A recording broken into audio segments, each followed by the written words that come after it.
मोहम्मद बिन राशिद अल मखदूम उस शख्स का नाम है जिसको दुबई का मेमार भी कहा जाता है। वो शख्स जिसने रेगिस्तान की रेत में एक अजीमुशान शहर तामीर कर दिया और वो शहर आज दुनिया का सबसे बड़ा टूरिस्ट स्पॉट है। पूरी दुनिया से लोग वहाँ पर टूरिज्म के लिए आते हैं और दुबई में बड़ी बड़ी कंपनीज अपने एक्सपोज करती हैं और लोगों को दावत देती हैं। दुबई आज दुनिया के अमीर तरीन शहरों में शुमार होता है। आज से कुछ साल पहले ये दुबई रेत के टीलों से घिरा हुआ एक बयाबान के अलावा कुछ न था, लेकिन जहां रेत के इन टीलों ने तरक्की पाई और दुबई कहलाने लगे, जहां दुनिया की बुलंद तरीन इमारत भी तामीर हुई जिसको बुर्ज खलीफा भी कहा जाता है, वहीं पर इस रियासत में जिसमें कहने को तो शरीयत नाफिज है, लेकिन ये रियासत बहुत सारी बेहयाइयों का शिकार भी हो गई। आखिर वो बेहयाइयाँ कौन सी हैं और पूरी दुनिया से भाग भाग कर लोग आखिर दुबई क्यों जाते हैं? जिन लोगों ने अभी तक दुबई नहीं देखा उनके लिए तो ये वीडियो बहुत इंटरेस्टिंग होने जा रही है, और जिन्होंने देख लिया है वो भी हमारी बातों से लाजमन इत्तेफाक करेंगे कि हमारी तहकीक दुबई से मुताल्लिक बिल्कुल दुरुस्त है। दुबई को जदीद बुनियादों पर इस्तेवार किया गया है। इस शहर की बुनियादों में ये पॉलिसी रखी गई थी कि इस शहर को दुनिया भर के लोगों के लिए अयाशी का मरकज बनाया जाएगा। ख्वाह आप किसी भी रंग, नस्ल, मजहब से क्यों ना हो, दुबई में आपकी अयाशी का मुकम्मल सामान मौजूद है। और ख़ास तौर पर दुबई में वेस्टर्न वर्ल्ड को टारगेट करने के लिए अयाशी का सामान मुयस्सर किया गया है, क्योंकि पूरी दुनिया का पैसा इस वक्त मगरिब के अंदर कंसंट्रेट हो चुका है। यूरोप, चीन, अमेरिका और कनाडा जैसी रियासतों में दुनिया का अक्सरियती पैसा मौजूद है और दुनिया के पैसे की कंसंट्रेशन इन इलाकों में मौजूद है। तो वहाँ से लोग सैर व तफरीह के लिए जब दुबई आते हैं तो अगर उनको अपनी अयाशी का सामान मुयस्सर ना हो तो आखिर वो दुबई क्यों आएंगे और दूसरी रियासतों में जाएंगे। इसी पॉलिसी को शेख मोहम्मद बिन राशिद अल मखदूम ने अपनाया और दुबई को आसमान की बुलंदियों पर ले गया। आज दुबई के अंदर शरई कानून का निफाज है, यानी कि शरीयत के मुताबिक ही दुबई में फैसले किए जाते हैं। लेकिन क्या दुबई एक रियासत होने की हैसियत से शरई है? बज़ाहिर किताबों में तो ऐसा ही लगता है, लेकिन अगर प्रैक्टिकल बात की जाए तो ऐसा बिल्कुल नहीं है। यानी दुबई में आपको मखलूत बीचेस भी मिल जाएंगे। वो बीचेस के जिस तरह के बीच आपको यूरोप में मुयस्सर नहीं, उस तरह के साहिल समंदर आपको दुबई में मुयस्सर हैं, जहां पर मगरबी दुनिया के लिए अयाशी का मुकम्मल सामान मौजूद है। अगर बात की जाए अल्कोहल की तो दुबई में अल्कोहल यानी शराब बाआसानी दस्तयाब है और लोग बाआसानी शराब खरीद कर पी सकते हैं। लेकिन इसमें एक कानून जो कि किसी हद तक बेहतर भी है उसको नाफिज किया गया है। वो कानून इस तरह से है कि अगर आपकी उम्र 21 साल से कम है तो आप शराब कानूनी तौर पर नहीं खरीद सकते। आपकी उम्र 21 साल होनी चाहिए और आपके पास अथॉरिटी से मिलने वाला एक अदद लाइसेंस भी होना चाहिए। लेकिन प्रैक्टिकली अगर बात की जाए तो शराब खुलेआम फरोख्त की जाती है और खुलेआम लोग उसको खरीद कर पी सकते हैं। कवानीन में अगर कुछ भी लिखा है तो वो सिर्फ इस गर्ज से लिखा है कि दुबई को एक शरई रियासत साबित किया जा सके, लेकिन कवानीन लिखने में और उन पर इम्प्लीमेंटेशन होने में ज़मीन आसमान का फ़र्क है। दुबई एक ऐसी रियासत है जिसके अंदर आपको पोर्क रेस्टोरेंट बाआसानी मिल सकते हैं, यानी कि सूअर के गोश्त के जो रेस्टोरेंट हैं वो बाआसानी दस्तयाब हो जाते हैं। सूअर जो कि इस्लाम के मुताबिक एक इंतहाई नापसंदीदा जानवर है और उसके साथ साथ खाने में बिल्कुल हराम जानवर है, जिसको खाने से मना फरमाया गया है, उसकी खरीदो फरोख्त दुबई के अंदर, उसकी तजारत, उसके रेस्टोरेंट्स को खुलने देना दुबई की हुकूमत के लिए लम्हाए फिक्रिया है कि वो खुद को शरई रियासत भी कहता है, लेकिन उसके साथ साथ सूअर की खुलेआम फरोख्त के ऊपर भी कोई पाबंदी आयद नहीं है। अगर बात की जाए शरई रियासत की तो उसके हुक्मरानों की दौलत, उसके हुक्मरानों का ज़ाती लाइफस्टाइल और उसके हुक्मरानों की निजी ज़िंदगी बहुत अहमियत रखती है।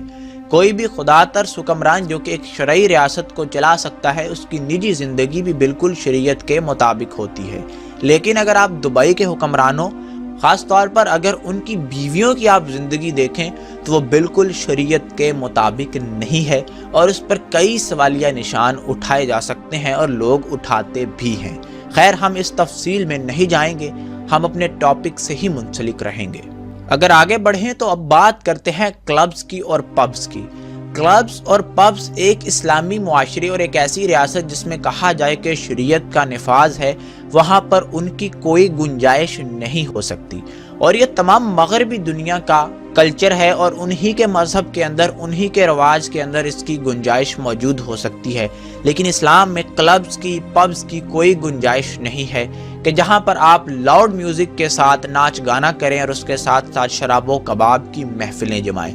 لیکن دبئی کی بات کی جائے تو دبئی کے اندر، دبئی کے لائف اسٹائل میں یہ چیز انتہائی کامن سمجھی جاتی ہے، اور پوری دنیا سے جو لوگ وہاں ٹورزم کے لیے آتے ہیں وہ کلبز میں، پبز میں بہت سارا نہ صرف پیسہ اڑاتے ہیں بلکہ عیاشی کا مکمل سامان وہاں پر میسر کیا جاتا ہے۔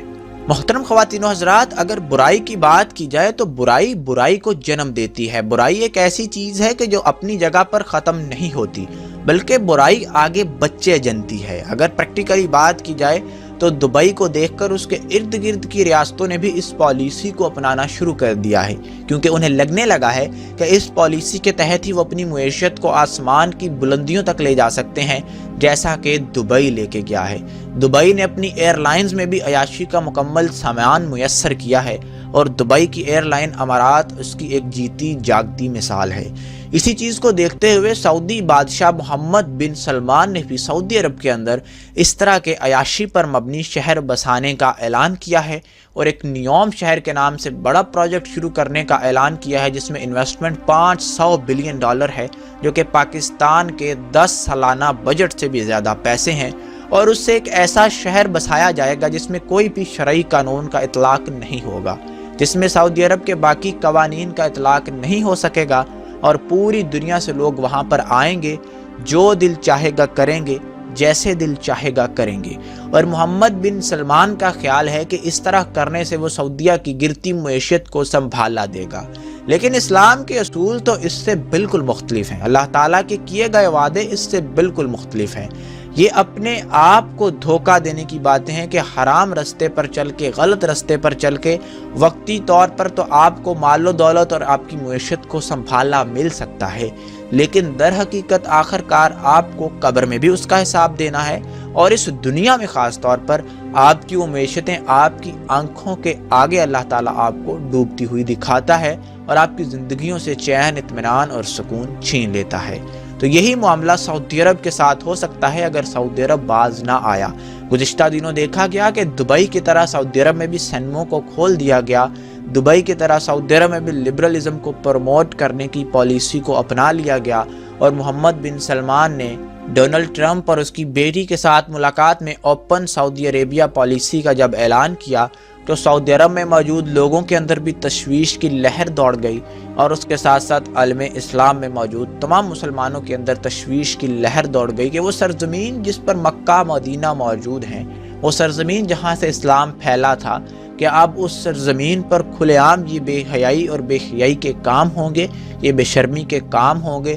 تمام مسلمان اس بارے میں شدید تذبذب کا شکار تھے کہ سعودی عالموں نے بولنا شروع کر دیا، اور بہت سارے سعودی عالم حق کی گواہی، شہادت حق دیتے ہوئے آج محمد بن سلمان کے ظالمانہ رویے کے خلاف آج جیلوں میں بیٹھے ہیں۔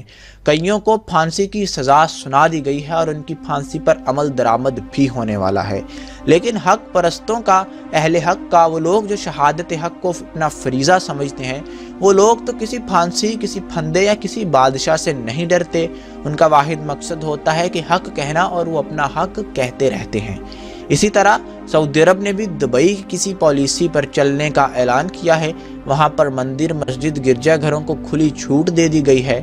سرزمین عرب سے رسول اللہ صلی اللہ علیہ وآلہ وسلم نے بتوں کو ختم کیا تھا، لیکن امارات کے بادشاہوں نے، یعنی دبئی کے بادشاہوں نے وہاں پر دوبارہ سے مندر تعمیر کرنا شروع کر دیے ہیں، اور بھارتی وزیر اعظم نریندر مودی نے ایک بڑے مندر کا ابوظہبی کے اندر افتتاح کیا، جس کو پورے بھارت نے بے حد سراہا۔ لیکن وہ سرزمین جس کے اندر سے مندروں کو، بتوں کو رسول اللہ صلی اللہ علیہ وآلہ وسلم نے پاک کیا تھا، اس کو دارالامان قرار دیا تھا، آج اسی سرزمین کے اندر انہی عرب بدوؤں کے ہاتھوں بتوں کو دوبارہ لوٹایا جا رہا ہے، بت گھر دوبارہ تعمیر کیے جا رہے ہیں۔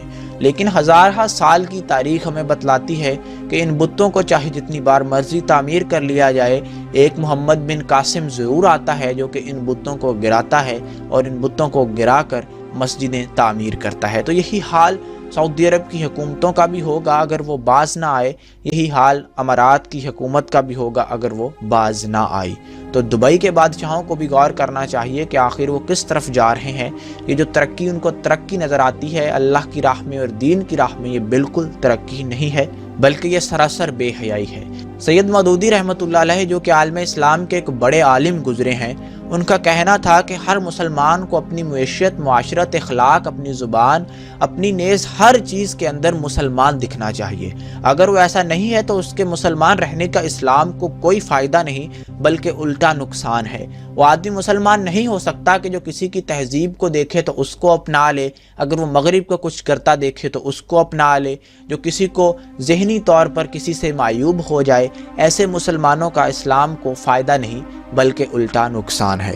तो मौदूदी साहब की ये बात सोने में तोलने के मुतरादिफ है और हमें भी चाहिए कि अपनी ज़ुबान, इखलाक, मुआशरत, मैशियत, तालीम, हर चीज़ से मुसलमान बने और दिखें और एक मिसाली मुसलमान बने ताकि हमें देखकर कुफ़ार मुतासिर हो सकें, हमारी शख्सियत उनके लिए मुतासिर कुन हो। एक नई वीडियो और एक नए मौजू के साथ आपसे फिर मुलाकात होगी, तब तक के लिए इजाज़त दीजिए। अल्लाह हाफ़िज़।